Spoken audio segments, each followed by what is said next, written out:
بسم الله الرحمن الرحيم. النهارده معنا مفاجأة جميلة، حاجة من لا شيء عملنا بيها أجمل وأحلى شيء. معانا المربى الجميلة الحلوة دي كده، الله على جمالها ولونها، ولو دقتوا طعمها هتقدروا تحكموا عليه، ولا أروع في الطعم.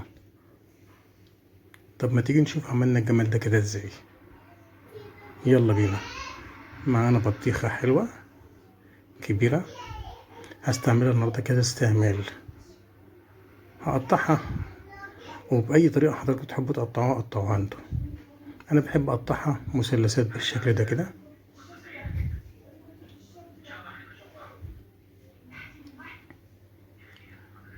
تمام كده، بطيخة جميلة حلوة مرملة. هنبدأ بقى نجيب طبق فاضي ونقطع فيه مكعبات البطيخ ده، لزوم قعدة الأحباب قعدة الأصحاب. أما الطبقة الخضراء والبيضة والحمرا دي أنا ليا استعمال فيها تاني خالص. خلاص خلصنا الطبقة دي، تعال نشوف بقى القشرة اللي احنا هنستعملها. القشرة الخضراء دي مرطبة للجلد، جميلة جدا.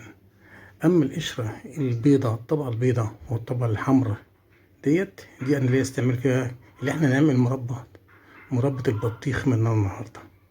بولا هنقطع الكلام ده كده مكعبات صغيرة بالشكل اللي حضرتك شايفينه ده. هنكمل بقى البطيخة بالطريقة ديت. ادي المكعبات اللي احنا ناكلها، وادي القشر اللي احنا نعمله مربى. كوباية سكر على ده الكلام ده كله، ونسيبه ساعتين يتنقع لحد ما البطيخ ينزل ميته اللي فيه. تعالى بقى على نار حلة، هنحط فيها الكلام ده بعد ما السكر داب خلاص والبطيخ نازل ميته، ونديها تسوية محترمة يعني لحد ما الكلام ده يتسوى. خلاص كده داخل على السوا اهو. هنبدأ نحط مرحلة بقى بتاعتنا دي دلوقتي، عصرة ليمونة كاملة،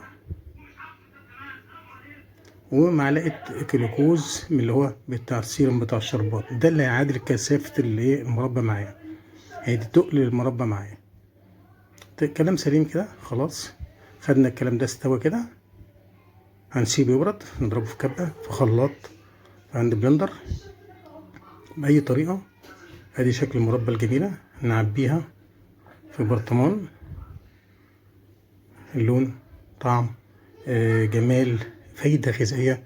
معانا الدكتورة منى بإذن الله في التعليقات هتقول لنا ايه القيمة الغذائية بتاعة مربى البطيخ النهاردة. صلى الله على سيدنا محمد وعلى أهله وصحبه وسلم.